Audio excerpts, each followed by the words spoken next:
What's going on, Pokemon Go trainers? Welcome to episode 119 of Lured Up, a podcast where we take Pokemon Go way more seriously than we do ourselves. Lured Up is part of the Pokemon Professor Network, and today is Wednesday, February 19th, 2020.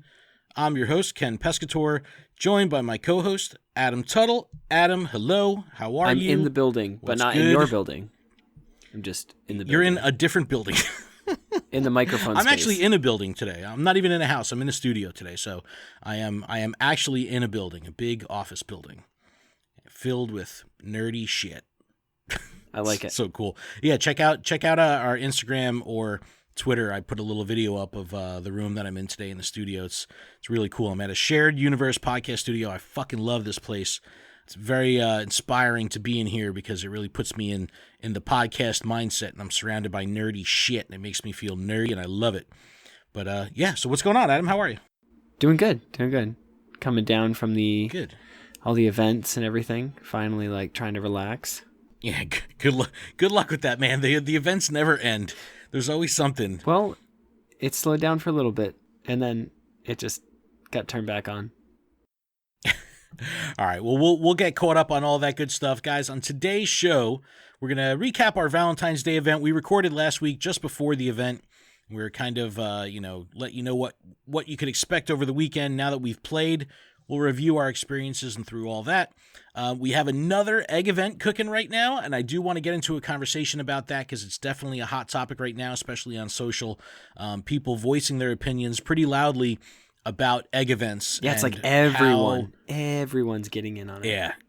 Even the bigger YouTubers and stuff are putting out some very strongly opinionated videos and content about it, which is good because we kind of need to, break away from this ultra, supportive of everything regardless of the scenario. You got to be honest with stuff. So it's kind of good to hear differences in perspective from some of the bigger, influencers in this space because sometimes their feelings don't line up with the community. So it's kind of nice to see them, letting us know where they stand on some of these events because it's not always, peaches and cream all the time. So that's really exciting. We'll talk about that. There was an APK teardown of 0.167.0. Actually, 0.1 is already starting to roll out as well, but there's not really much difference. But we'll talk about that. This was done by GoHub and also by Pokeminers, which is kind of this new data mining effort out of Canada. So we'll talk about that. We're getting great feedback from our coverage of Go Battle League, so we're going to continue on that today and talk about getting prepped for the Master League. Adam, I don't know if you've already started thinking about this, but it's going to be here before you know it. I haven't, but I'm excited because at least I can use 100% Pokemon that I've already powered up all the way. Not necessarily that they're good, but... Well, that's the thing. It's you still have to be prepared because there could be scenarios where you could have 100% Pokemon, but do you have a second move? Is it powered up all the way? There's still investment. Yeah, most of them are. That you're going to need to make. Now, we'll see. Now you can That's use where that all my Weedle. Stardust went. That 100% ferret or whatever the hell you have. Oh my god, that thing is going to be... That's a game changer right there. And then finally, after the break, what we'll do is, we have our Poke the Bear segment. And this has been great for us. Lots of community engagement, lots of interaction online. And up until this point, the Poke the Bear segments have been about, for the most part, trivial shit. The gotcha, fucking, just little things here and there that weren't necessarily real life problems. They're just mechanical issues with the game or, matters of opinion. Today, I want to change all that. And I want to talk about the GirlsThatPvP hashtag and what it stands for and what's been happening online and how this has all kind of come to a head and the challenges that I've faced by voicing an opinion about it and my willingness to lead the charge here from men. It's very important that we show our ladies some support, and we're going to dig into that in detail, and the community has really rallied here, which is fucking amazing because this is... this isn't a talk about the terms of service. This isn't a talk about the gotcha or auto catch device. This is real life shit that affects people and the way they feel and the way they act. And, it's real life shit. So we're going to get a little bit real at the end of the show. And, you just got to remember my perspective on all this is regardless of the scenario, kindness has to be at the forefront of the conversation. So it's like, look, I could be hypercritical about something, and I'm hyper fucking critical about this specific topic, but I'm not going to be a dick. And I think that's where a lot of the challenges comes in this scenario, because you have people that are positive against it, for it, against it. But if you're going to be a dick about it, that it kind of just washes away your whole fucking perspective. So we'll get there. We'll get there at the end of the show, because it's definitely, it's definitely necessary to talk about. And, it'll be a great conversation. Yeah, it's a hot topic, but it's no banties. Dude, I fucking, when I talked about the gotcha, I was like, it's a spicy topic, here we go. And it's like, no, this is a real world fucking topic. Like, this is a real thing. By the way, since this is kind of blown up online, and this conversation is really blown up online, there's probably going to be people listening to our show for the first time, because they want to hear about this topic, and they want to hear where this goes and how this goes. If this is your first time listening to the show, welcome. Thank you so much for checking us out. Yeah, welcome, welcome, welcome. We're going to have fun. We're definitely going to have fun. That's a great fucking point, Adam, because no matter what, it's a fucking game. We're here to have fun. So, yes, we will definitely have fun. Let's talk about the game. Let's talk about that. All right. We'll get to the heavy shit So later. when you curveball, you swirl the ball and you toss it, and yes, I caught it. It was a critical Valentine's catch. Day event was Friday to Monday. We had lots of stuff going on in the game. We had new shinies introduced. How did the event go for you? Did you take advantage of the double candy thing? How'd it go for you? I basically took a lot of time finding the hatch 3 eggs, defeat 3 Team Rockets. I was after the Shiny Chansey. I did not get the Shiny Chansey. I was after the Shiny Lickitung. I got the one from the raid day. All in all, I had a blast. Honestly, it was a lot of fun seeing the shadows. Like, I was worried I wasn't gonna find a Lomomola, and then just do the 14 Love Disc task, and boom, got it. I found one in the wild as my first one, so like that was awesome. That like I found it, and then I did see one Audino. And it was in the graveyard that is blocked off, and there's tons of snow, and there's no place to park. So it was kind of like I started slowing down. It was, I was on my way to work, so I couldn't exactly stop. So I slowed down as much as I could. I tried really hard, but it wasn't popping up. So I was like, oh no! Yeah, so I couldn't get it, and I so you I didn't still want to don't have trespass one? too, No, I do. Oh, okay. Okay. So immediately after. So like when I came home, got to my house, and there was one in my driveway. Nice. Okay. You just see? Redemption. Arceus was like, let me deliver this to you, child. Here's a gift from the heavens. Right. The Audino. No, so apparently it was like, and I don't know the numbers. And I was able to get a shiny Love Disc on Valentine's Day. What? So I have a nice Love Disc. Nice. Well, I don't know the exact number, so I'm just going to pull this shit out of my butt. But it seemed like the Alomomolas were spawning about 10-1 to the Audino.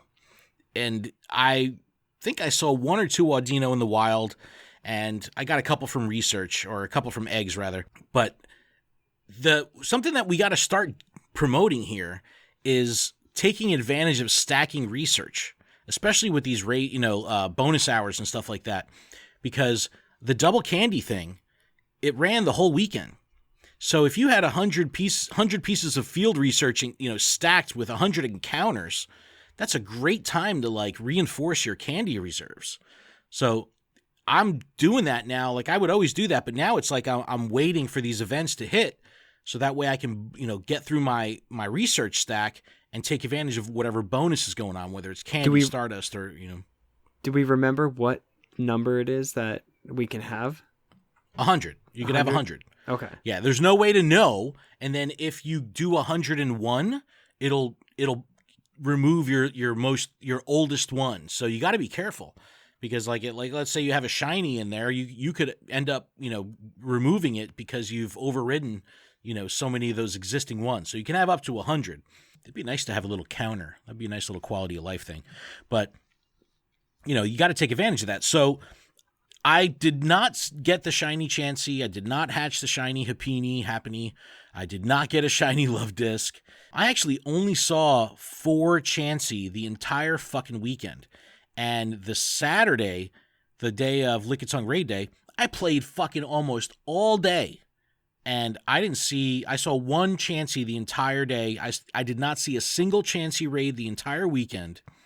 And I was a little bummed about that because I really wanted that Chansey. I mean, the Happiny is probably the... And I didn't see a Chansey raid. Yeah, it's crazy. And Lickitung Raid, the raid hour, or 3 hours for the raids, I did 21 raids.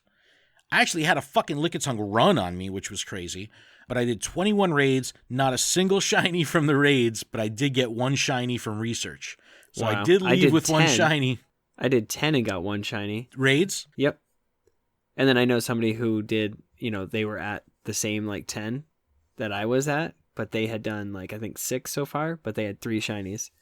Yeah, there was someone with the group that I was on foot with, and they the first 9 raids that we did, they got 3 out of the first 9. I was like, bruh. Wow. It's crazy. That's RNG for you. But let us know what you guys thought of the Valentine's Day event. Did you like it? Did you... Again, we're going to talk about the 7Ks, but it seems people are a little bit bothered that they're putting the high demand shinies behind the 7K wall a little bit. So let us know what you thought of the event. Let us know if you were bothered by the 7K thing. Did you see Chanseys? Give us some feedback. We'd love to share that up to Niantic and let them know what the community thought. All right, so let's dig into this egg thing. So I think we're on our 3rd consecutive egg event right now. So the other day, they announced this new egg event.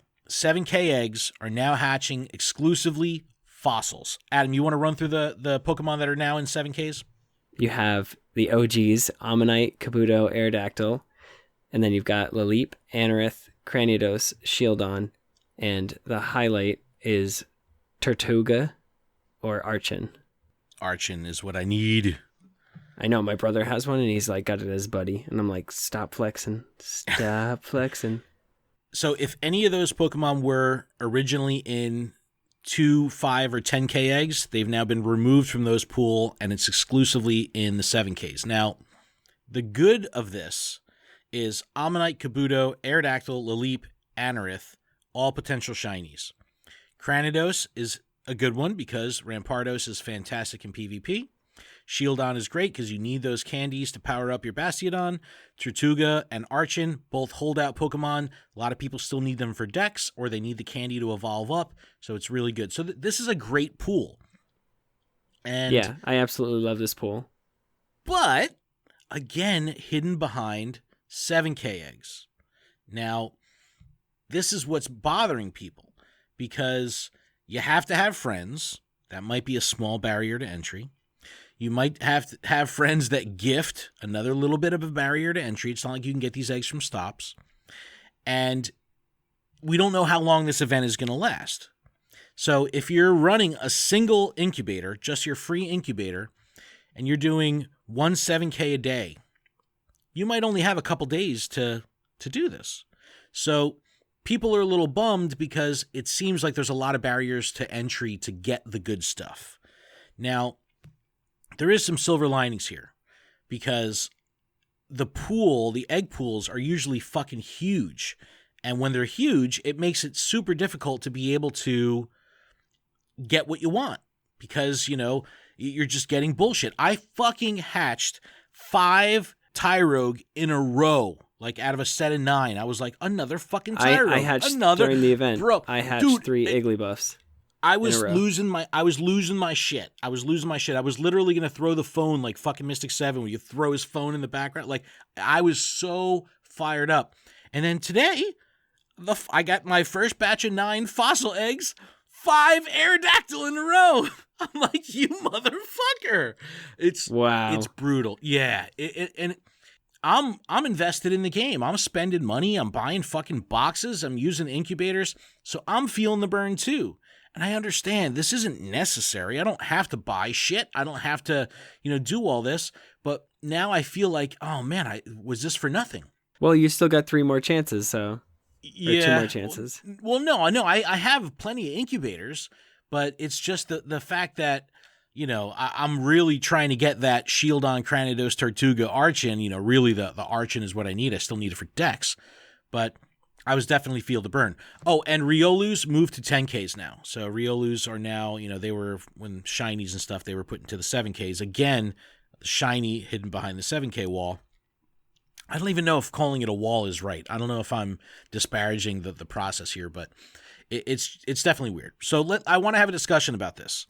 This is a positive. Things are happening. They're hearing the community being upset about 7Ks, upset about egg events, and things are going to be going forward. So I want to hear from you guys. I want to know what you think of eggs right now. Are you fried? Are you scrambled? You're like, no, I'm sunny side up. So even Trainer Tips puts out a video today, and granted I haven't watched it yet, but based on the title and based on the thumbnail, he's pissed off on eggs too, because it's like, it's just not rewarding enough to really play the egg game, because you have to buy into it to really be involved, because you only have that one free incubator, that one unlimited incubator. So let us know what you think. Is this bothering you? Are you fed up? Are you in? Are you out? Are you spending money on incubators? Are you just using the free incubator? Let us know. Listen, my 2 cents, I'd even take a second free incubator that is infinite. Standard incubator. But it made the eggs double distance. What? That's ass backwards. Just to be able to throw another egg in there and be working on something. Because so just for somebody like you yourself, you are doing your 15K a day. So that shouldn't, you know what I mean? Like somebody that's putting in the work, putting in the effort, that's not a big deal. It actually is motivating. And then when they do half distance, then it's just normal distance. Yeah, I mean, okay. But I mean, a lot of people have said, oh, wow, maybe when you hit level 40, they should give you another free incubator, or maybe they need to do this. I don't know what the solution is here. I really don't. And my wish list here is you just have to make the pool of Pokemon smaller. So that way you're not disappointed, because that's where my ass gets burned, is when I finally say, okay, I'm not going to do my single incubator anymore. I'm going to buy into this. And then I fucking hatch 5 Tyrogues in a row or 5 Aerodactyl in a row. And it's like, motherfucker, I'm burned again. It's like, ugh. Yeah, I'm more excited right now to hatch 5K eggs, because I can get the regionals in there and they could be shiny. Like our regionals. Yeah, okay. Like Tauros and Volbeat and stuff. I still don't have 100% of either of those. I'd like that. What do you mean Volbeat? We don't have fucking Volbeat. Oh, it's Illumise. Whatever. Yeah, but they both look exactly the same. Just one's purple. No, Illumise isn't shiny. No. I just said they look the same. Volbeat's red. Illumise is purple. So 5Ks burn my biscuits too a little bit, because I don't like the 5K pool. And this was also a topic of discussion of everyone saying oh, just let us delete eggs. Let us get rid of eggs. And, unfortunately, I don't think that's ever going to happen, because that's kind of goes against the morality of, what eggs are. And you can't just say all right, I'm throwing these eggs in the blender, or I'm, can't even say I'm giving them to Willow or anything. It's just, it is what it is with the eggs, unfortunately. But there's times where I look at my set of 9 and they're all 5Ks, and it's like, fuck, this sucks. But definitely let us know. Email us, contact us on social. Let us know what you guys think of the current egg situation. Are you excited? What was the pun that they used today? I forget what it was. Oh, it's time to excavate. That was the fossil pun funny. They did. It's fucking great. All right, let's move over to the APK mine of 0.167.0. It's coming from PokemonGoHub.net. Also, we're going to dig in at the end here to Pokemoners APK mine. But I do want to say this. This is not confirmed or announced by Niantic, and data mining is considered breaking terms of service. So, yes, knock me down a fucking peg from being like Captain TOS, waving the flag, worried about the fucking gotcha, because here I am talking about a data mine. So, I'm not the one doing a data mine. I'm still guilty by association, so I'm calling myself out. So, I need to talk about it because there's some good shit in here. So, All right, let's dig into this. This is coming from GoHub. Team Go Rocket eggs. Shadow Oh my God. eggs. The assets That is have hit the cool. game master file. It's really cool. It's a red egg. It has like red spots. It looks really fucking badass. We don't know exactly how this is going to happen, what it's going to look like, but we know they're there. Shadow Pokemon will be getting a boost. Purified also, but Shadow Pokemon will get increased damage and also increased attack and defense to their stats. Purified Pokemon will also get a boost of increased damage and will have an attack bonus when facing off against a Shadow Pokemon. So now they're kind of building this parity between them of actual reasons to use Purified Pokemon against the Shadow Pokemon. That's pretty cool. That's cool. I like that because that gives you a reason to actually like, because I have so many Pokemon that I'm just like, I don't know if I really need to purify it. It's good enough. Exactly. And I fall in the same camp. It's like I'm only purifying the Zubats just because they're cheap and I'm just working towards my metal. I'm not doing it because, I want to have a viable fighter or something like that. So that's pretty cool. You're going to have a different aura on the Pokemon when you choose your Pokemon for Team Go Rocket. So you actually be able to build parties now and have a little bit of a different look when you're building them, which is going to be cool because now you can kind of build a team of purified Pokemon to use against your Shadow Pokemon when you're doing Team Go Rocket stuff, which is exciting. I like that. So I put a post up on Twitter the other day saying, am I the only one that wishes he could throw curve fruit at your buddies?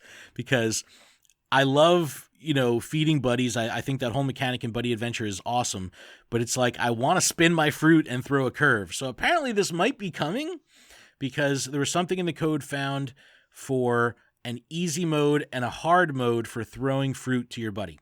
And something where there's some kind of magnetism. You've seen this already, like where you throw a piece of fruit and it might be like an inch to the left or right of your Pokemon's mouth, and it'll kind of like whoop, get sucked into the mouth, giggity.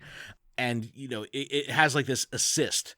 So there might be like an ability to toggle easy or hard. You might get different bonus. I don't know how it's going to work, but that's somewhere, somehow in there. Something with throwing speed, throwing duration, throwing radius, curving. Something cooking. That's cool. in the code, but yeah, I mean, like it's just because different ways to play with your buddy, right? Because it's mundane right now. It's like I go through the motions, and the animation isn't stellar. There's tons of clipping. You see the Pokemon the fucking berries going through its nose and stuff like the animation isn't great, but it's like it's okay. So it would be much better if there's other dynamics to that process. That's all I'm saying. Buddy on the map. So your buddy will need to be on the map for you to get catch assist. So let's say you had your buddy on the map. He's fully fed. That, the hunger meter completely deteriorates and he gets removed from the map. Up until this update, you could still get that catch assist if you're in a catch screen and the buddy would still, hit the ball back. No, that now stinks. you have to. Well, no, keep your fucking buddy fed. Why are you starving your buddy? Is it going to die on me? It might. Sorry, it will faint. It'll faint. I don't want it to faint, and I have to bring it to the Pokemon Center. Buddy Shadow Blobs. If your Shadow Pokemon is on the map with you, apparently their Shadow will look a little bit cleaner. Go Battle League rewards. There's some changes to how this is going to work. We don't know what it is, but it's in the code. This is an interesting one here. Go Battle League will have its own terms of service confirmation that you'll have to opt into when you go into Go Battle League. So what this kind of makes, my tinfoil hat here is that maybe this will have a little bit more of an aggressive cheating kind of thing where it's saying, hey, you're going into a competitive space, you're playing against other people. There's going to be pretty significant ramifications if you fuck with the process. I hope that's the case because, there's still weird shit going on with lag and I get all that. But if there is cheating going on, I want Niantic to be able to fucking swing that hammer hard as hell, and hopefully this, terms of service opt-in for Go Battle League will kind of give them a little bit more motivation to do that. I like that. Season countdown. This is going to help us know when our seasons are going to end. This was good because we saw a lot of confusion when Ultra League hit. It was like, oh shit, that's happening. So I don't know if they're going to have a countdown specifically for the end of the season proper, like all three leagues, or they're actually going to have a countdown to when the league will adapt, or the league will change over. I don't know how that's going to work, but we're going to have some kind of countdown. And there's a lot of shit in this APK. I apologize, I'm fucking Machine Gun Kelly right now getting through all this shit. It's okay. All right, new moves added to the game, Payback and Rock Wrecker. Obviously, before Community Day, which is this Saturday, this is going to have to be a forced update in order to get Rock Wrecker, in the hands of all the trainers that are going to be playing for Community Day. We had something in there, new forms attached to Safari Zone geographies. So maybe we're going to have special outfits or something that in regards to Safari Zones. That would be pretty cool because it's a very cool you get souvenir. a Pikachu with a hat. Yay. Yeah, but if it's like a safari hat, or like, let's say you're in St. Louis and you get like a hat that says St. Louis on it, or Philly or something like that, like it's just a cool souvenir. More so than just like a regular hat Pikachu that everyone can get. It's tied to that event, a little bit more of a memento. Okay. That gives you a reason to get one and trade it. Yep. You'll be able to filter by age. I'm not exactly sure what that necessarily means because we can kind of already filter by recent forwards and backwards. So I don't know what that means yet. This is already live in the game. New information on the profile screen. You can see like distance walk, Pokemon caught, how many stops you've spun, your start date, which pisses me off because I couldn't get into the game on day one because I wanted to sign in with my Pokemon Trainer Club, and I was like, if I sign in with Google, I'm never going to be able to pair my Trainer Club, so I was like, I'll hold out, and the servers were just fucking crushed on day one, so I couldn't get in. So my start date is July 7th. Instead of July 6th. It I don't know. It burns my ass a little bit. Did you get in on day one? No, mine's 777. Yeah, because you probably logged in initially with your trainer club, right? Because you wanted it to be in parity with like your TCG stuff. That's what I wanted it to be. I wanted everything to go through that. Little did I know that ultimately you could be able to, combine all those login methods anyway. But yeah, it burns my ass that I couldn't get in on day one. Encounter V2. Apparently something with a new encounter screen, so maybe they're going to be changing the aesthetic of how the encounters work. This is an interesting one. Gift migration. What the fuck does this mean? Who knows? Tinfoil hat. Maybe this has to do with Pokemon Home. Maybe it'll be something. I think GoHub even mentioned, like, maybe we'll be allowed to re-gift. So if I get a gift from, like, I got a gift from a 7-Eleven in Tokyo today. It was fucking cool. Maybe I can re-gift that gift to someone. That would be pretty neat. So I can gift that to you. You may not be friends with someone from Tokyo, so you have no chance of getting that, but maybe I can re-gift it to you. So by extension, you can get, a gift from a different place in the world, which is kind of cool. That is pretty cool. Evolving Pokemon will show the name of what it evolves to before you do it. That's pretty good little quality of life, especially for non-Pokemon people. Adventure sync between Harry Potter Wizards Unite and Pokemon GO. This is cool because people were saying that they were getting different numbers out of their distance from the two games. This will just give a little bit more parity there. Avatar incompatibility list. So if your glasses don't fit with your hat and there's some weird clipping, it's actually not going to let you put those things on at the same time. It'll tell you that they're not compatible with each other. POI Pokestops. Maybe this will be something with special events where you can, trigger things. Maybe it's sponsored. Who knows? There was something else in there for sponsored POI reporting. Just some minor miscellaneous stuff here. The Fisherman badge is now just Fisher, so they're getting a little PC there. The Steel badge was called Depot Agent and is now called Rail Staff. And I'm a fucking 12-year-old, so when I heard Rail Staff, I fucking laughed, and I'm still laughing about it because it's just funny because I'm dumb. All right, so that was from Pokemon Go Hub. Now there's this new data mining group out of, I think they're from Toronto area, called the Pokeminers. I'll link to them on Twitter. And they let a big update go on Reddit that a ton of Gen 5 Pokemon sizing and animations were updated in the Game Master. This is including Pokemon like Victini, Zorua, Zoroark, Keldeo, Meloetta, Frillish, and Jellicent were just added after the fact. So lots of stuff moving and shaking in the background here. It's exciting because we just, obviously we know all this shit is coming, but those are new Pokemon. Yeah, when you see it there, it's like, oh, all right, change is imminent, and that's pretty exciting. Well, that would make sense after getting, Thundurus and Tornadus and Sure. Landorus. Keldeo comes in. Yeah.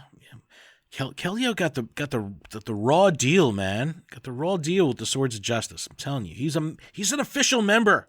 He's like the fifth Beetle. He's the fourth Swords of Justice. All right, Adam. Let's talk a little bit about Go Battle League. I'm still having a blast losing 5 out of 5 matches in Ultra League. I am not having a blast losing 5 out of 5 because I'll fucking win one. wrecked. I will win one, and it'll be like I just clean sweep, and I'm like, whoa, how did I even do that? And then the next match they'll be like, oh look, it's my Clefable, and they're just like charm, lowering my attacks, and then they'll bring in 2 things that I wasn't expecting, and I just get destroyed. And then I'm like, all right, well, I did good with that same team. I'm just gonna keep going in with it, and I just keep getting crushed. Yeah, it's definitely been difficult in Ultra. I mean, but again, I'm taking a very passive approach to preseason Ultra. I didn't TM, I didn't invest, I didn't get second moves. My Pokemon are not good, so I was like, I'm just gonna hold off and I'll wait to build it next time around in season 1. But it's making me a better player because I'm so behind the ball when it comes to stats. If I lose the match by like a little bit of health, like a 1 HP in a dream from the other player, I feel really good about it because I know that, oh shit, if I had a good Pokemon, if I had better IV spread, if I had, the right moves, I probably would have won this. And I'm just worried now about learning when to shield, learning when to switch, all that stuff. Mind games, all that kind of stuff is what I'm worried about now. But we do need to prepare for Master League, which is coming on the 24th. So it's going to be here. Oh, man, that's too soon. It's really soon. It's really, really soon. So we got to start getting prepared now. Adam, why don't you run through PV Poke's top 10? The top 10, because, again, these wide open metas, even though you could use everything, you're going to see a lot of the same shit. So you're probably going to want to either bring one of these top 10 Pokemon or be prepared to battle against some of these top 10 Pokemon. So what do we got here from PV Poke? All right. So we've got Giratina Origin Form. Shocker. Right? Shadow Claw, Ominous Wind, Shadow Ball. Giratina Altered Form. Shadow Claw, Dragon Claw, Ancient Power. Mewtwo with Psycho Cut, Psy Strike, and Ice Beam. Dialga with Dragon Breath, Dragon Claw, and Draco Meteor. Kyogre with Waterfall, Surf, and Blizzard. Metagross with Bullet Punch, Meteor Mash, and Earthquake. Mew with Shadow Claw, Psy Shock, and Focus Blast. Then you've got Lugia, Dragon Tail, Sky Attack / Hydro Pump. Then you've got Latios with Dragon Breath, Dragon Claw, Psychic. And I'm sure you're going to see also like Suicune, Cresselia, Dragonite, Lapras, Registeel. Right. I know for a fact on my end, I have a 100% Lugia and a 100% Metagross. So those, I'll definitely be bringing those two. Yeah, but I don't do know you have enough third. candy to unlock a second move on Lugia? Do you have enough candy to power it up? That's the problem here. Let me see. I have a 98% Mewtwo. Doesn't even have Psy Strike. I don't even give a fuck because I'm going to use it because it's already powered up. But I just dropped 100,000 Stardust to unlock a second move. I just added one more rare candy, and now I have enough to unlock the second move. Okay. It's powered up all the way, though? Powered up all the way. Nice. All right. So this is what you got to be prepared for, because this is a very, people were complaining that Ultra League was expensive. If you're not using your raid Pokemon, it's going to be real fucking expensive to power up Pokemon. And it could be a situation where you have the Stardust, you just don't have the candy because a lot of these are legendary. My Mew fucking sucks. And it's like, oh yeah, I really want to bring Mew, but then you're going to run through, it's like to get Focus Blast on your Mew, you're going to go through fucking 50, TMs or more. It's like, I don't have the candy to power it up. I don't have the candy to get the second move. And it's like, I think I have like 50 rare candy on hand. That's not going to get me anywhere. So it's definitely an expensive proposition, but you're going to see a lot of the same shit. You're going to see the Giratinas. I'm sure you'll see Snorlax too. You'll see the Mewtwo. I'm going to be bringing, and this is a little bit of a motley crew here, but just based on what I have, I'm going to bring Kyogre because I have 100% Kyogre that is my best buddy. So I'll be able to put that in the buddy slot, get a little boost there. I have a 98% Metagross with the Community Day move, and then I've got my 98% Mewtwo that's got Psychic and Ice Beam, but, I don't care. I'll make it work. So Kyogre, Metagross, Mewtwo. Weird party, but, decent coverage. Decent, I'll have the Ice Beam on the Mewtwo to handle the dragons. I'll have Blizzard on Kyogre to handle the dragons. It's like I'm going to have some good coverage, but I figure the best way that I'm approaching PvP going forward is just focusing on 3 or 4 Pokemon in each league, finding and trading to get the right IV spec, and just worrying about maximizing how those Pokemon perform. Because for me, I do everything in this game. I'm not just focused on PvP. I still love fucking taking gyms down. So it's like I don't have time or the resources to focus on PvP the way many do. So it's like my approach is we just find 3 or 4 fucking Pokemon that I know I'm going to be able to use through the entirety of the season and worry about them. So I'm going to bring Kyogre, Metagross, Mewtwo. Hopefully I won't face you in Go Battle League and you know what I'm bringing because it is blind. Adam, what about you? You're gonna. I'm sure you're gonna bring 100% squad, right? Yeah. So I'm gonna do the Lugia. I'm like 10,000 Stardust away. So tomorrow we'll get that. I'll get that second move unlocked. I will be bringing the Metagross, like I said, because that's 100%. And honestly, I don't necessarily have anything else that's like that great. So I might. I don't know. I've got 100%. You should go way off meta on a third. Well, that's what I'm saying. I've got either 100% Lick Psychic Gengar, or I've got all three moves Yan Mega with Bug Buzz and Ancient Power and Bug Bite, which Bug is good against like Mewtwo, and I think that's going to be like. That might not be beefy enough though. I don't know. Yeah, but that's the thing. Or that's Cloyster, the benefit of PV Poke. You know what I mean? Like you could see where these Pokemon go in the ratings. Like, I had a conversation with someone on Twitter the other day, and they're like, "Hey, I'm new to PvP. I just got this Sharpedo that has perfect fucking IV spread or whatever for PvP. Should I use it? Should I power it up? Should I get the second? Or no, she unlocked the second move by accident. Like she flubbed the thing. Remember doing that like in the very beginning? Oh my god! Like you would accidentally like spend all this fucking candy and Stardust to get a second move. So she put the second move on Sharpedo by accident. She's like, "Hey, I did this. Is it worth it in PvP?"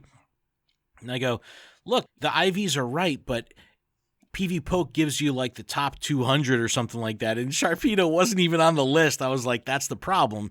Just because your Pokemon is good from a IV perspective doesn't necessarily mean it's good in the overall meta."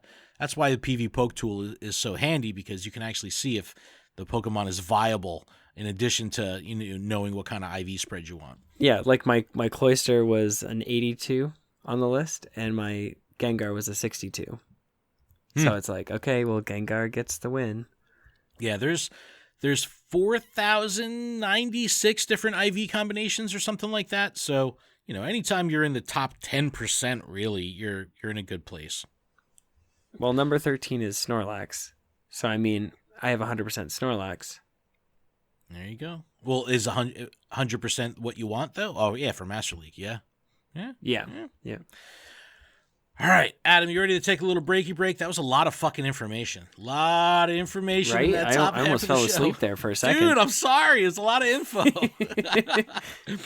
All right, we're going to take a quick break. When we come back, we're going to poke the bear a bit. Got a little bit of miscellaneous news and a bunch of interaction from the community. I want to get out there, let your voices be heard. So we'll be back right after this.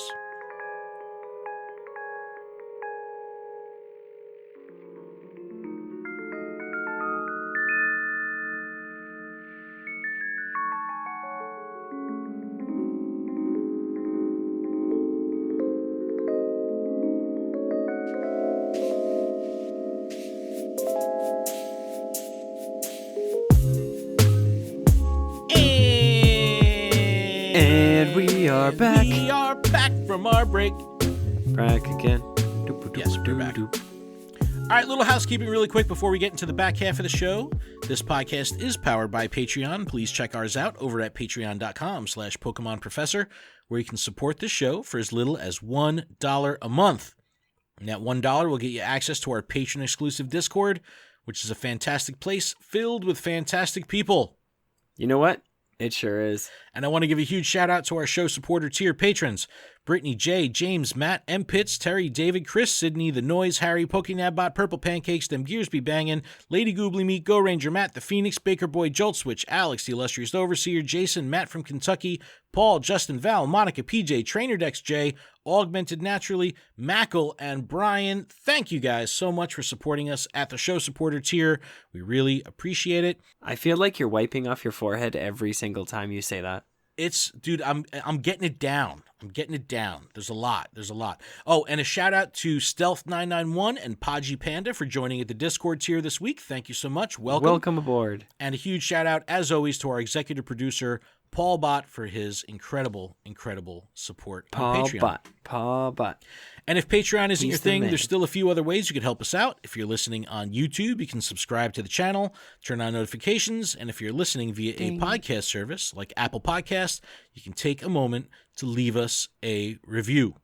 Oh, and we got a lot of really cool shit going on in the Discord right now. You know, we do our Friday night fights. Every week we do a different PvP tournament. We have our Rose Cup that we're doing this week. There's one battle left, and it's between me and Adam. So we're the final battle of the Rose Cup. So we're going to do that after we record. So that's always fun. But our Discord admin, Unbreakable, has been phenomenal. We do our Sylph metas every month, but we also do some, really interesting and fun stuff that Unbreakable puts together, mustache tournaments, things like that. So it's like, there's always good shit going on over there, and it's very, very accessible, and it's a lot of fun and low pressure. So if you guys want to, an environment to do PvP in a very casual way, come check out the Discord, and we'll get you all set up and friended up so you can do some PvP with us. All right, couple bits of miscellaneous news, Adam, before we poke the fucking bear. This week's Spotlight Hour was increased spawns. Not really. Oh, this was fantastic. Okay. This was okay. You say that, and then it was raining, so I had weather-boosted bugs. Me too. You know what I saw? Joltik. I need more nice. Joltik. Nice. I saw tons of Joltik, tons of Caterpie, mine and Plusle. Not that I really wanted those, but I'm not going to complain. It was nice. It was nice to have boosted bugs. But do you think it fit the Spotlight Hour theme? Did it feel like it was okay? So I took a poll on Twitter, and I said, hey, we had increased overall spawns, not one specific Pokemon. What did you guys think? And I said the two choices of the poll: you like this format, or you prefer a single Pokemon. 40% said they like the format. 60% said they prefer a single Pokemon. I'm definitely in the camp of preferring a single Pokemon. And I'm in the camp of liking just the increased spawns, because if it's snowing out, you get increased snow spawns. Like just weather boost spawns in general. So if it's sunny out, if it's foggy out, so it's always changing. It's never going to be the same thing. Yeah, you know what it is for me though? It's that focused gameplay thing that I'm always, beating that drum. It's like, oh yeah, okay, we got Spoink. I'm going to get these fucking Spoink. And it's like, it's a focused gameplay thing. And I'm still going to catch every fucking Pokemon I see. So when it's increased overall spawns, yeah, I'm going to catch everything regardless of what it is. But it didn't feel like a Spotlight Hour. I almost feel like the increased spawn thing could be the mystery bonus hour. What's the bonus for the hour? Increased spawns. That's the bonus. Like, it almost felt like it could fit over there on our Thursday events instead of the Tuesday event. But it's... okay. All right, I guess. Well, this week's mystery bonus hour... when you put it that way... is Double Catch Stardust. We talked about this last week. Everyone's starving for Stardust. Everyone's getting into PvP. That's why they need that sweet, sweet dust. We put on Twitter, Niantic is listening. They're figuring out ways to give us more dust. And here we go again. Double Catch Stardust tomorrow, from the day of this recording on a Wednesday. But this Thursday, Double Stardust. Can't go wrong with fucking Double Stardust. There's a Wayfarer event going on in South Korea. This is pretty cool. Trainers are going to be working together to earn points for their geographic region, earning points by reviewing Wayfarer submissions. And then the region that has the most points will end up getting a limited research event. This is exciting. This is a cool way to engage, and a way that is going to take a geographic region of the world that needs support, needs activity, needs things to happen, and allow the trainers to do it. Now, remember when Trainer Tips traveled to Morocco, and there was this awesome community of Moroccan trainers, but there was like nothing to fucking do in the game. There was no POIs at all. This would be something great for that area. That. You know what I mean? So like this will be cool if they continue to do these isolated events in areas that have like low density of POIs. Because then you do this event and then boom, the event's over and you've got all these fucking new stops. Really, really cool. I kind of like it. Niantic has partnered with McDonald's in 23 Latin American countries in the Caribbean. I'm going to run through these real quick. Argentina, Aruba, Brazil, Chile, Colombia, Costa Rica, Curacao, Ecuador, El Salvador, Guyana, French Guyana, Guadeloupe. Guadeloupe is a country? Man, I'm so uncultured. Guatemala, Honduras, Martinique, Mexico, Nicaragua, Panama, Paraguay, Peru, Puerto Rico, Trinidad and Tobago, and the Virgin Islands, and Uruguay.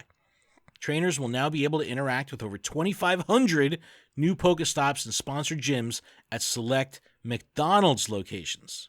It's exciting. That is so cool. It's a lot of fucking stops. So cool. 2,500? It's a lot. And it's like they've been working with McDonald's with the cards, recently. So it's like... on the TCG side? It's like I expect it to reach us soon. So there was actually a little bit of a flub. They put out their Latin American announcement on the U.S. Pokemon GO live site in Spanish. Ooh. So I saw it and I was like, oh shit, McDonald's? And then I clicked on it and it was like Latin America and in Spanish. I go, oh, oops, someone hit the wrong button. No, I think that's really exciting because, that's in places where people are not using Wayfarer. And, fucking McDonald's is a powerhouse. They're fucking everywhere. Obviously, there's 2,500 of them between these countries that they're going to be adding. So it's exciting for players in those areas. All right, Adam, you ready to get a little real here? To get as real as I've ever been. All right, let's poke the bear. Okay, so this is a heavy one. And again, I kind of alluded to this in the beginning of the show. This isn't about the gotcha. This isn't about fucking bullshit in the game. This is some real life stuff. And I'm just going to read the tweet that I put out kind of initiating this conversation. I said, we are saddened to see overt sexism and discrimination rear its head in the Pokemon GO community. Where do you stand on the use of the GirlsThatPvP hashtag?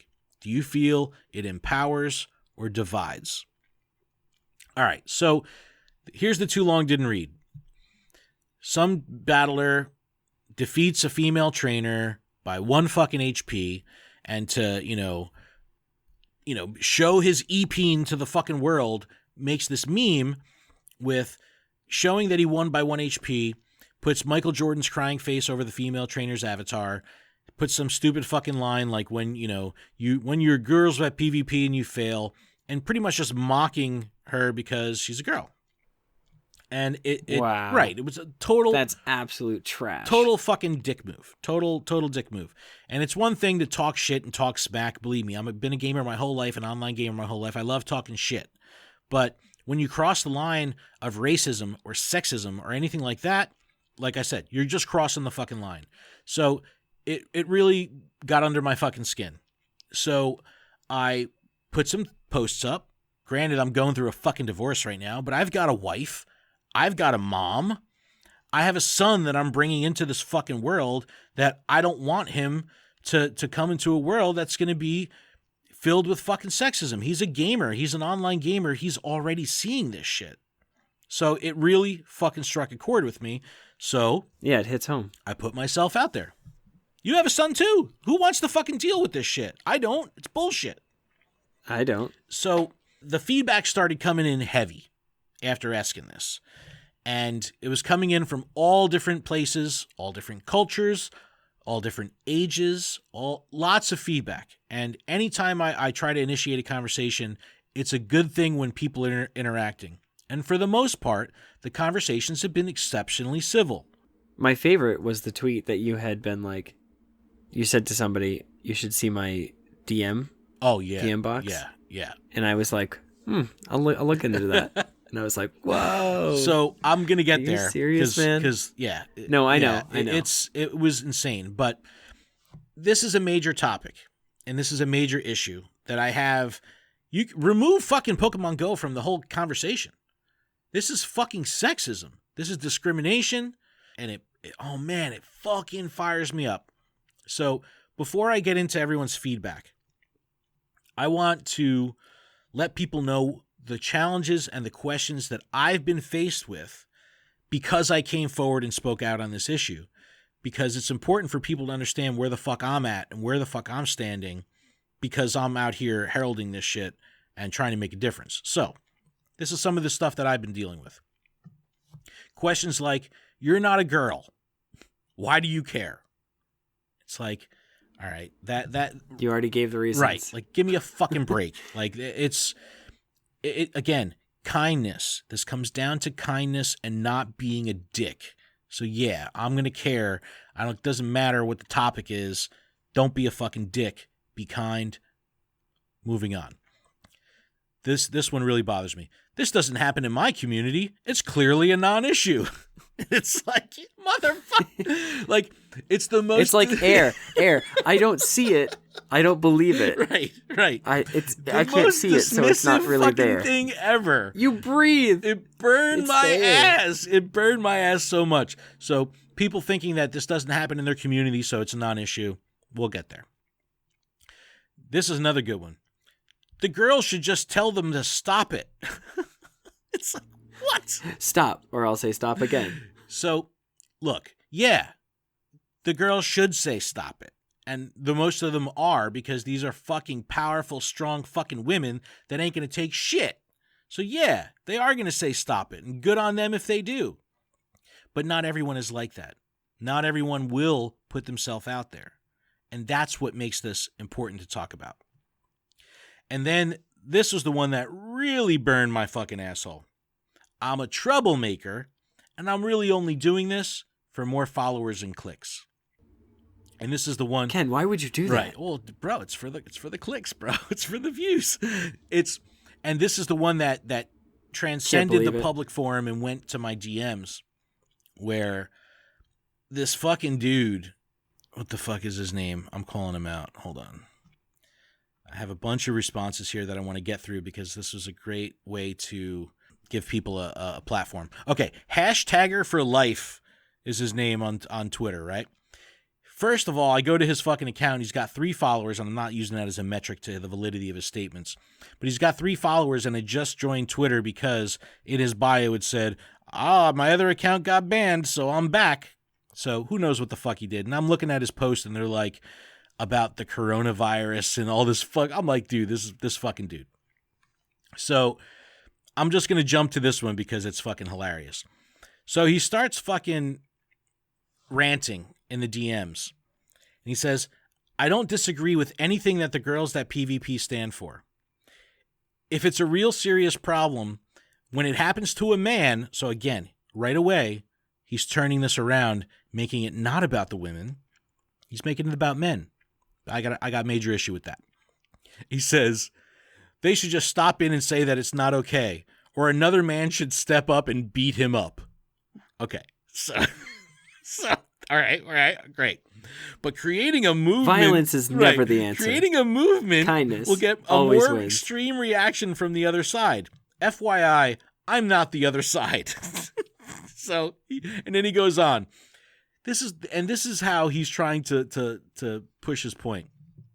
I'm just wondering what your answer is. If a male and female are equal, and a female starts punching a male, in your opinion, can he punch her back? And I just was like, what the fuck am I doing right now? I respond, this is an absolutely ridiculous attempt to justify your dismissive and ignorant position. Best of luck. I said, and whatever.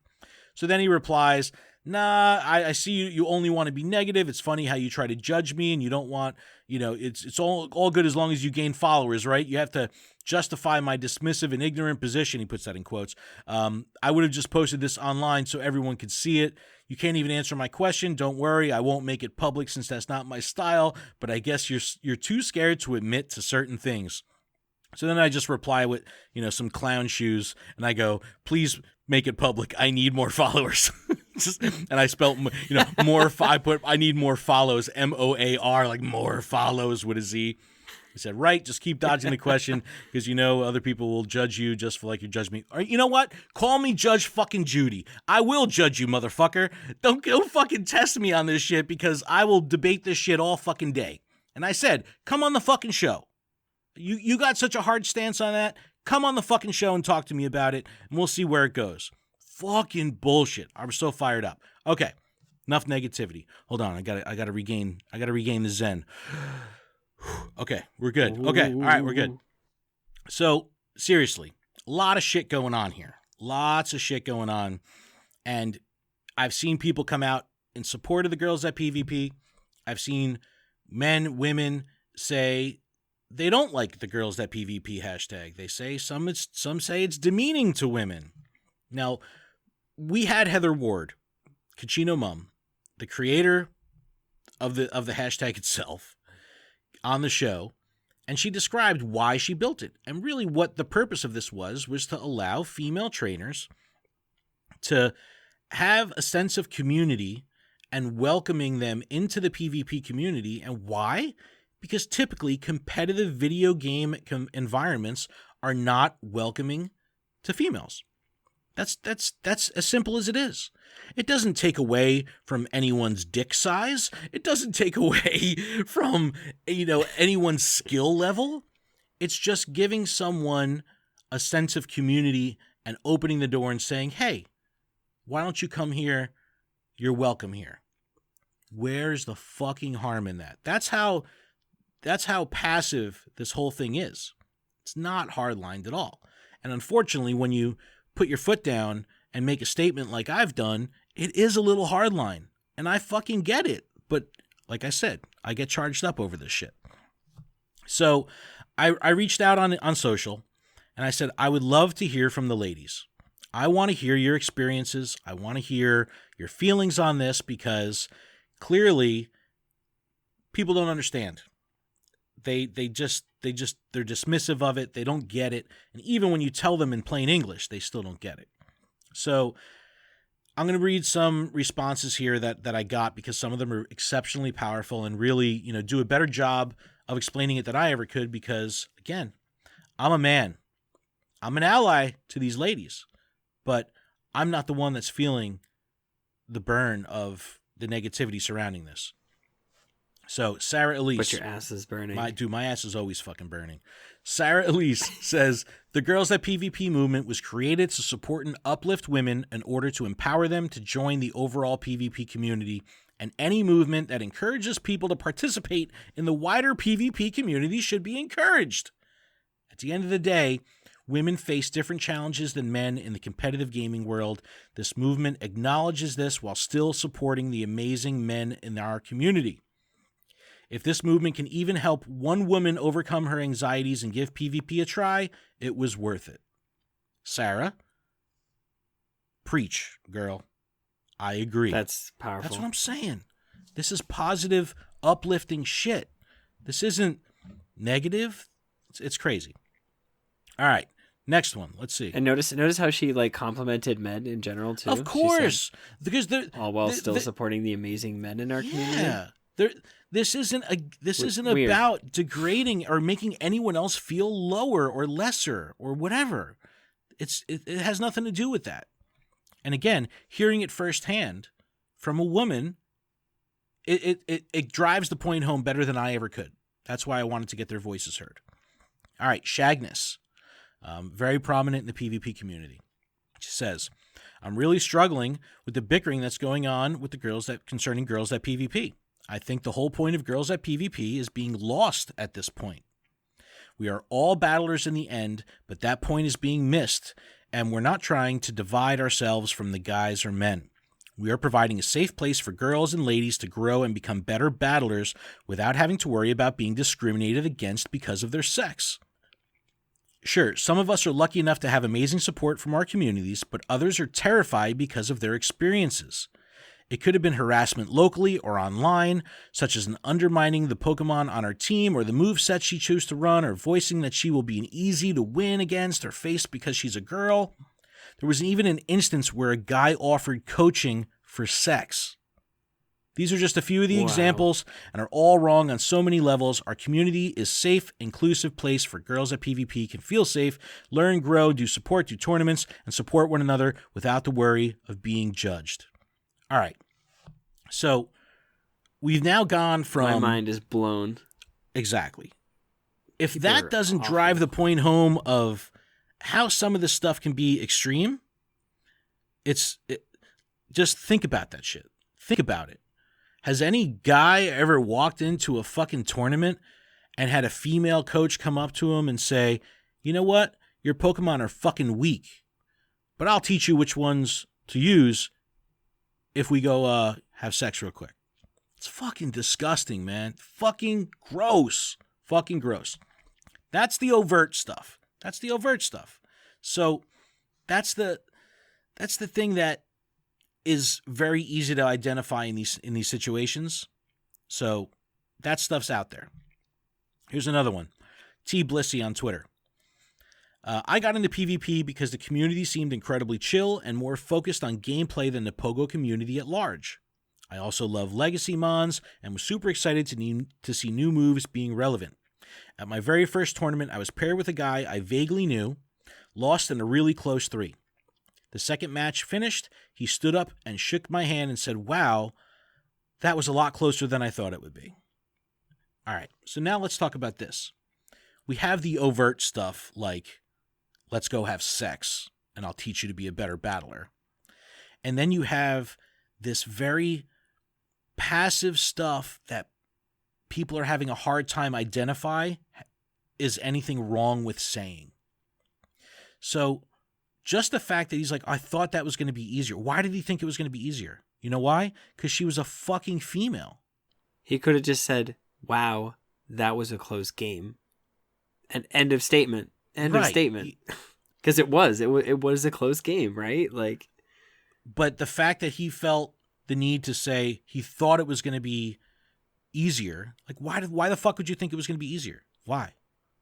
It's crazy. It's crazy. I get my ass handed to me by ladies all the time. I mean, dude, you kidding me? I lose to everybody. No, I know, right? Everyone I lose to.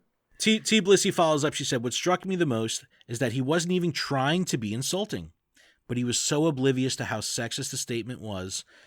And, it just, you got to understand, you got to be aware of this shit. And awareness is part of, it's half the fucking battle here. Because people don't realize that they can be dismissive or sexist just because they think it, they just don't get it. So that's why I'm trying to bring awareness to this, so we can all be fucking better. So we could just be better people. Let's see what else we got here. I agree. I like it. Yeah. This one's a very interesting one too. A person that sent this in preferred to be anonymous, and anyone that wants to write in anonymously, I welcome that as well, because you need, if I can help you get something out there and off the weight off your shoulders, I want to be able to do that. So it made me feel good that this person had the courage to write in and say, you know what, I want to get this out. I don't want to attach my name to it. I just got to get it out. So anonymous, that's what it says.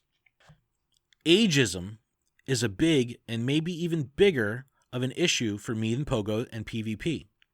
As a single 47-year-old woman, it's really hard to fit in. There are crews that raid and grind together, but they're significantly younger.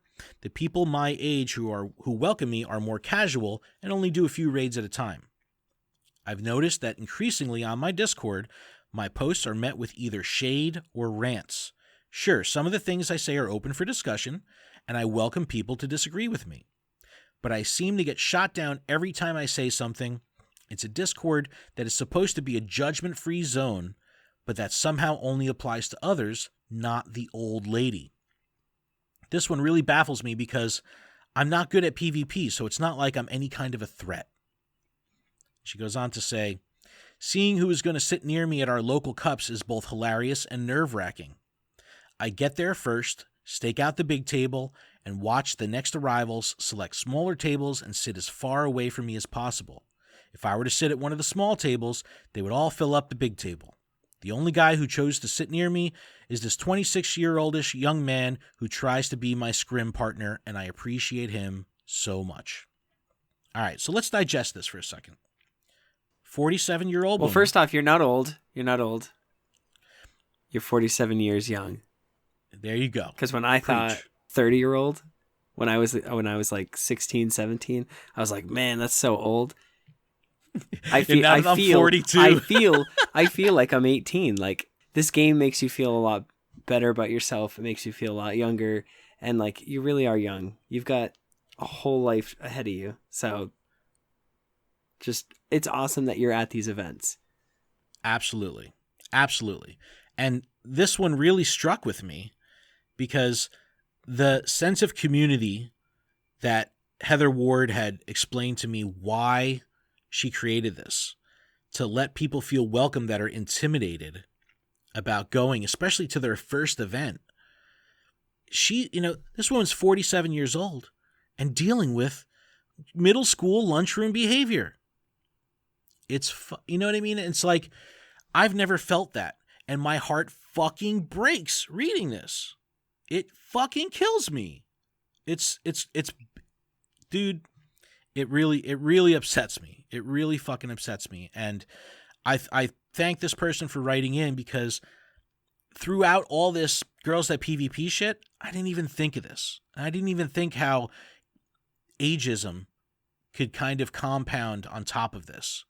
And she calls herself, the old lady. It's like, man, I hate that. I fucking hate that. So there's a lot to unpack here. There's a lot going on. And I'm putting a call out to any strong fucking man out there. And there's a lot that have already stood up and voiced their opinions in support of this. Fucking Reversal came online and said something. I Am Risen has said plenty. There's a lot of influencers and creators. There's a lot of fans and just people that have never interacted with us on social that are getting involved in the conversation. Women that are going through this shit, pogo or not, deserve and need allies. And by witnessing this and staying quiet, and again, this is way more hardline than I usually am. Believe me, it's usually dick and fart jokes here. But men that are seeing this happen and say nothing, that says a lot. That says a lot, man. That says a lot. We need to protect our community. We need to remove toxic behavior. Pokemon Go is new. It's only been around a couple years. I've been in the competitive gaming space for a long, long time. I was a professional FPS gamer back in the fucking day. I was on a traveling Rainbow Six team. We played in E3 tournaments. We fucking won national tournaments. Like, I've been in that space for a long time. And I saw it happen then. And I'm seeing it happen now. I've got friends that worked in journalism. I have a friend who works in retro arcade game journalism. She's fucking amazing. And the whole Gamergate thing that went down a couple years ago, and please research this. I'll link to some resources where you can learn about Gamergate. She still gets harassed daily because she got fucking doxxed through Gamergate years ago. And she's still feeling that. There's women in our community, our podcast community, that have said that they've changed their name on social media because they didn't want their real name associated with it in case something happened, in case they felt at risk of being doxxed. This is nuts. This is fucking real, man. It breaks my fucking heart. It breaks my fucking heart knowing that there's women out there that fear if they say something to protect themselves, they're at risk of their fucking information being doxxed and their lives being changed forever. Because that's what happens. My journalist friend gets harassed fucking daily. It's fucked up, man. This is a real situation here. And again, forgive me for being fucking heavy, but this is some real shit. This is some real shit. And I want to thank everyone that's been involved in the conversation. I want to fucking, thank all the women here that are on board and engaged with putting their fucking foot down, because, you know, I'm right there fucking with you. We have your fucking back, because this shit is unacceptable and I will not stand for it in any fucking capacity. Test me. That's all I'm saying.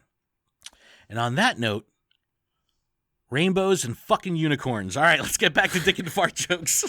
All right, I honestly, guys, I feel better, because it's really been bothering I can tell you feel better. Dude, it's really been bothering me. It really has. And reading the emails. Oh, you know what? The last minute, someone else had reached out to me. Her name is Zell on Twitter. And she goes, hey, if you guys didn't record yet, I want to call and leave you guys a voicemail. So it's a little long. So I did listen to it. And there's a couple tidbits that, you know, unfortunately Adam hasn't heard it because it just came in. But I'm going to play a couple clips here. Zelda1 on Twitter. I'm going to talk about my experience with Girls at PvP a little bit. So many things happened this week on Twitter, especially, and I feel so lucky that I was able to be a part of a lot of productive conversations around sexism. I feel like there were people apologizing, backing off of harmful opinions, willing to be teachable, a countless number of people supporting us and being there to listen.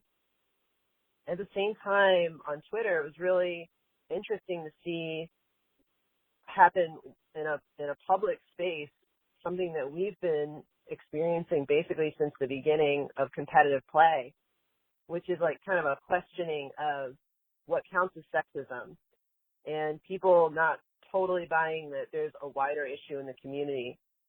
And it was really spread out over like 10 or 15, it felt like, conversations in random places and hard to track. And I felt like I had to create some kind of texture to the experience. And I wanted to highlight things that I've actually experienced to help people see that it's not always super loud and really rude behavior that's sexist. Sometimes it adds up over time, or there are small things that are really subtle that can create a feeling of unwelcomeness, or that you aren't as much of a competitor as the guy standing next to you. And so some of those things are like, I've been playing since Tempest, and so almost a year, and almost every in-person tournament that I've been a part of, someone asks me before we play if it's my first tournament. And same with sometimes being called names like darling, things that are just really condescending and show that I'm not as serious a competitor as another guy who would be playing them. And sometimes it's the volume of complaints that we hear that after a long period of time you can tell other people aren't facing the same. And sometimes it's contrast, to see a guy be absolutely devastated to lose to you and then be totally fine losing to a guy later in the same tournament and be joking like it's no big deal. And that's why Girls at PvP is a rallying point. It's a place that's supportive, a place for us to be able to share with each other, to grow as competitors, and why I'm so thankful to everyone, men and women, that have spoken up for us. So thank you so much for this chance, and shout out to my Girls at PvP. All right, so Zell, thank you so much for calling in. It's again, it's a shitty situation, and I've seen some significant breakthroughs happen through this conversation that we're having online, and I'm very grateful for that. And I encourage everyone to get involved in the conversation, and most of all, just get educated. Get educated and really understand that things that you may not think can hurt someone, it may hurt somebody. And we just got to be better. We just got to be fucking better. Because if this community is going to grow, we need women in it. Period. And if it continues with the sexism bullshit, the women aren't going to come out, and we've shot ourselves in the fucking foot. And to be honest, it's it's just counterproductive to the culture of Pokemon at large. You know, Adam and I have been involved with Pokemon for over 20 years. And the pillars of what Pokemon is built on, the tenets of Pokemon, are inclusivity and honesty and integrity. And it just goes against this. Again, it's bigger than Pokemon Go. It just goes against everything that Pokemon stands for. You know, Pokemon is a really nice way of looking at diversity. There's so many different Pokemon. There's so many different regions. There's so many different everything. And there's so many different trainers, gym leaders. Yeah. So, you know, excluding anyone or making someone feel shitty in any way because of their sex or their age or whatever, it just goes against Pokemon at large. So I hope everyone gets involved in the conversation. I'm going to link to the post on Twitter. Connect with us. Let us know how you feel. I would love to hear from more people. You can text us. You can email us. You can leave us voicemails. To all the ladies that did connect with us on social and have written into the show, you're fucking brave. It really means a lot to be able to stand alongside you and fight this good fight, because it's not an easy one. And again, this isn't a conversation about the gotcha, and this isn't dick and fart jokes. It's some real shit. So, yeah, let's. I think we're good to end the show on that note, man. And on that note, cue the music. All right, everyone. Whew, man, I don't smoke, but I need to go smoke. Jeez Louise. I know, all right, I'm just drinking water over here. I gotta drink some water stronger. too. I'm fucking parched. Maybe I should pour some fucking just Patron behind me on the shelf. Maybe I should I don't know if it's sacred Patron. Maybe I'll drink it. But no, all right, everyone. You can reach out to us, info@luredup.com. You can leave us a voicemail, 732-835-8639. It's a 24/7 number. It's always on. It's always open. Leave us a voicemail. Leave us a text. Send us a picture. Send us a video. Whatever you want. You want to vent, you want to get something off your shoulders, just use it. Use it. It makes me feel good knowing that people in this community can use that as a way to share their experiences and feel a little bit better about things. It's fucking great. But check out the website, luredup.com. I did a bunch of updates. I updated the Meet the Team page so you can, kind of see what we have going on here. If you're new to the show, again, thank you so much. Check out the website. Meet the staff, meet the team. We've got a lot of good stuff that's cooking over here through the Pokemon Professor Network, and we really do appreciate you guys so much.